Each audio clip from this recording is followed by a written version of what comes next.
তাফসীর ইবনে কাসিরের 4th খণ্ড 4th পৃষ্ঠায় ইহুদিরা তারা রাসূল সাল্লাল্লাহু আলাইহি সাল্লামের কাছে 5টি প্রশ্ন করলো। কয়টি প্রশ্ন বলেন? 5টি প্রশ্ন। বললেন, ইয়া রাসূলুল্লাহ, যদি আপনি আমাদের 5টি প্রশ্নের উত্তর দিতে পারেন তাহলে আমরা ঈমান গ্রহণ করব, আমরা মুসলমান হব।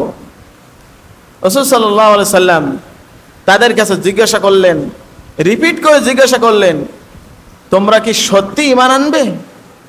আমি যদি তোমাদের 5টি প্রশ্নের উত্তর দিতে পারি তাহলে তোমরা কি সত্যি ঈমান আনবে? তারা বলল, হ্যাঁ, আমরা অবশ্যই ঈমান আনব।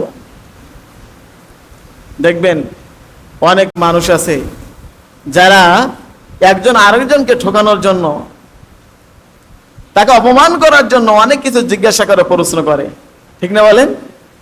করে। ইহুদিরা কিন্তু মাঝে মধ্যে এমনই করতো রাসূল সাল্লাল্লাহু আলাইহি সাল্লামের সাথে।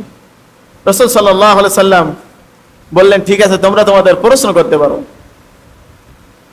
তারা 1 নম্বর প্রশ্ন করলো যে ইয়াকুব আলাইহিস সালাতু ওয়াস সালাম তার নিজের জন্য কি কি খাদ্য হারাম করে নিয়েছিলেন। 1 নম্বর প্রশ্ন। 2 নম্বর প্রশ্ন হলো যে পুরুষের এবং মহিলাদের শুক্রটি কেমন। 3য় প্রশ্ন হলো যে ছেলে কিংবা মেয়ে এটা কখন জন্মগ্রহণ করে। 4র্থ প্রশ্ন হলো যে আখিরি জামানার নবী যিনি হবেন তার ঘুম কেমন হবে। 5ম নম্বর প্রশ্ন হলো যে কোন ফেরেশতা আখিরি জামানার নবীর কাছে ওহী নিয়ে আসবে। এই 5টি প্রশ্ন। নবী মুহাম্মদ রাসূলুল্লাহ সাল্লাল্লাহু আলাইহি সাল্লাম 1 নম্বর প্রশ্ন কি বলছিলেন যে ইয়াকুব আলাইহিস সালাতু ওয়াস সালাম কোন কোন খাদ্য নিজের জন্য হারাম করে নিয়েছিলেন। তাফসীর ইবনে কাসির 4th খণ্ড 4th নম্বর পৃষ্ঠায় এই আয়াতের ব্যাখ্যায় বলা হয়েছে, ইয়াকুব আলাইহিস সালাতু ওয়াস সালাম একজন আল্লাহর পয়গম্বর ছিলেন, নবী ছিলেন। তিনি উটের গোশত এবং দুধ অত্যন্ত পছন্দ করতেন, তার প্রিয় খাবার ছিল। কিন্তু হঠাৎ এমন অসুস্থ হয়ে গেলেন, অসুস্থ হয়ে যাওয়ার কারণে তিনি মানত করলেন, আল্লাহ পাক যদি আমাকে সুস্থ করে দেয়, আল্লাহ পাক যদি আমাকে সুস্থ করে দেয় তাহলে আমি আর উটের গোশত এবং দুধ কোনোদিন পান করব না। নিজের জন্য তিনি এটি ছেড়ে দিলেন। অনেকে আর মানত করি না বলেন? মানত করি। আমরা কি মানত করি? যদি আমার ওই কাজটি অর্জন হয় আমি মাজারে অমুক পীর সাহেবের দরবারে ছাগল দিয়ে দিব, অমুক পীর সাহেবের দরবারে মোরগ দিয়ে দিব। বাগেরহাটে আমার মনে আছে, আমি তখন খুবই ছোট, আমার নিজের ফুপু সে ছাগল মানত করছিল যে আমার ছেলে অসুস্থ ছিল অ্যাকচুয়ালি, মানে পক্স বের হয়েছিল তার। তো বললো আমার ছেলে যদি সুস্থ হয়ে যায় তো বাগেরহাটে ওই কুমির আছে না, ওই কুমিরের আমি ছাগল খেতে দেব। ছেলে সুস্থ হয়ে গেল। তখন আমি মোটামুটি বুঝি, আমার আব্বাকে দিয়ে একটি ছাগল কিনে বাগেরহাটে পাঠিয়ে দিল। আমি মাঝে মধ্যে চিন্তা করি মানুষ কত ভুলের মধ্যে ছিল, মানুষ কত ভুলের মধ্যে ছিল। কিন্তু ইল্লে মাশাআল্লাহ এখন মানুষ অনেক সজাগ, অনেক সজাগ। বিশেষ করে জুলাই গণ অভ্যুত্থানের পর থেকে আরো বেশি সজাগ। অনেক পীর সাহেবের দরবার তো গুড়িয়ে দেওয়া হয়েছে, অনেক মাজারে তালা দেওয়া হয়েছে। বলেন সুবহানাল্লাহ, সুবহানাল্লাহ বলেন। আমি মাঝে একদিন নলতা গিয়েছিলাম, সেখানেও দেখলাম তালা পড়ে গেছে, সেখানেও তালা পড়ে গেছে। আর ভাবছিলাম সত্যিকার অর্থে এটি তো এখন ইসলামী দেশ হয়নি, ইসলামী শাসনও চালু হয়নি।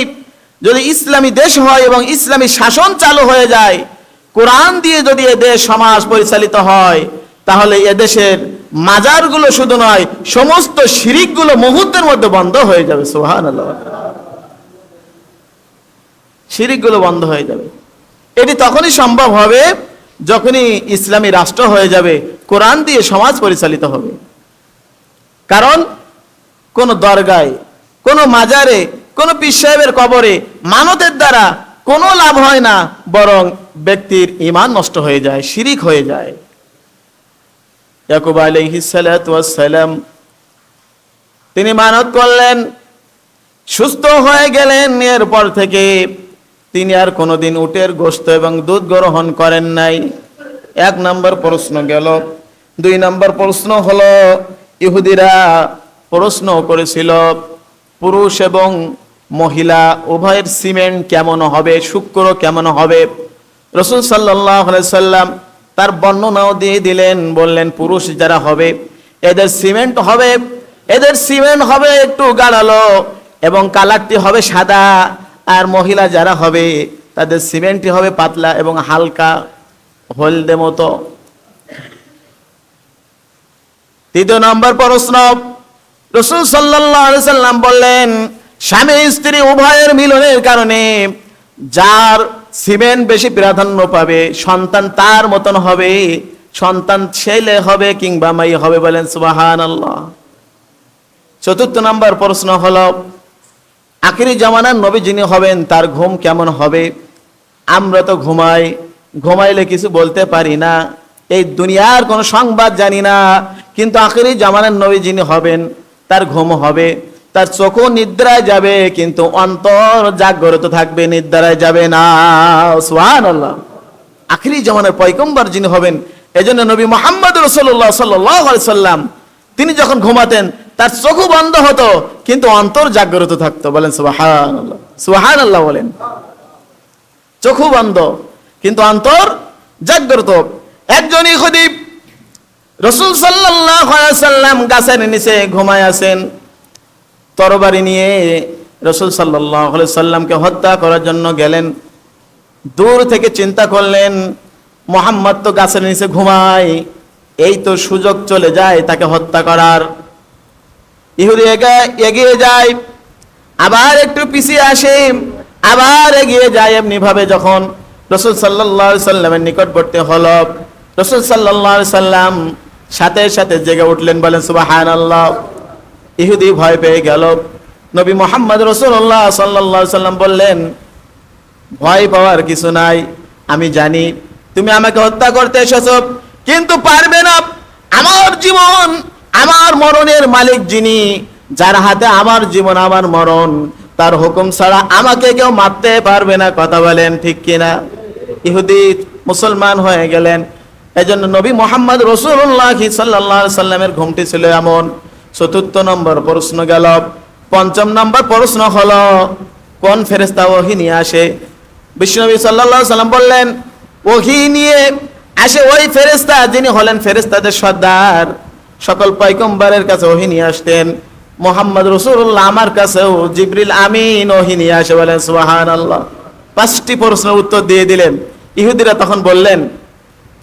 তখন বললেন যে আমরা ঈমান আনবো না, আমরা ঈমান আনবো না। তারা তাদের দাবি কি রাখলো? তাদের চুক্তি কি রাখলো? তাদের ওয়াদা কি রাখলো? বলেন। এজন্য এই শিক্ষা কিয়ামত পর্যন্ত থাকবে আমাদের সাথে, মুসলমানদের সাথে। অমুসলিম তথা ইহুদি খ্রিস্টান যতই চুক্তি করুক না কেন, যতই সন্ধি করুক না কেন, ওরা কিন্তু চুক্তি ওয়াদা সন্ধি কিছুই ঠিক রাখবে না। কথা বলেন ঠিক কিনা। ইতিপূর্বে ইসরায়েল আর ফিলিস্তিন যখন যুদ্ধবিরতির চুক্তি হয়েছিল, ইসরায়েল বলছিল আমরা আর হামলা করব না, কিন্তু সে কি চুক্তি ঠিক রাখছিল? ঠিকই রাতের আধারে রমজান মাসে সেহরির সময় আবার তাদের উপর হামলা করলো। যত অমুসলিম ইহুদি খ্রিস্টান মুসলমানদের সাথে চুক্তি করেছে সবারই কিন্তু একই অবস্থা, ওরা কিন্তু চুক্তি ভঙ্গ করবেই। অমুসলিমদের বিশ্বাস করার কোনো সুযোগ নেই, কারণ সেই যুগ থেকে তারা আমাদের সাথে বিশ্বাসঘাতকতা করে আসছে। আল্লাহ পাক আমাদেরকে সহিহ বুঝ দান করুক, আমল করার তৌফিক দান করুক। বলেন আল্লাহুম্মা আমিন।